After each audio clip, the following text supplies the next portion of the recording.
എല്ലാ സുഹൃത്തുക്കൾക്കും life vision ഷാഫാറിലേക്ക് സ്വാഗതം ചെയ്യുന്നു. ഞാൻ GK തുമ്പക്കാരൻ.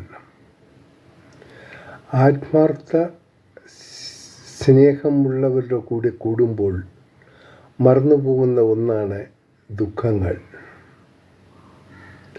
അത് സൗഹൃദത്തിലായാലും ജീവിതത്തിലായാലും എത്ര കിട്ടിയാലും എത്ര കൊടുത്താലും മതിവരാത്ത ഒന്നേ ഉള്ളൂ, അതാണ് സ്നേഹം. ഒരിക്കലും മറക്കാത്തതും വിട്ടുപോകാത്തതും. നേരുന്നു ഇന്ന് പിറന്നാൾ ആഘോഷിക്കുന്ന എല്ലാവർക്കും ലൈഫ് വിഷൻ്റെ ആശംസകൾ. ഒപ്പം സന്തോഷത്തോടെ നേരുന്നു ഈ സുപ്രഭാതവും ഈ പകലും ഈ ത്രിസന്ധ്യയും ശുഭരാത്രിയും. കാണാം വീണ്ടും മറ്റൊരു വീഡിയോയിലൂടെ വീണ്ടും. Thank you.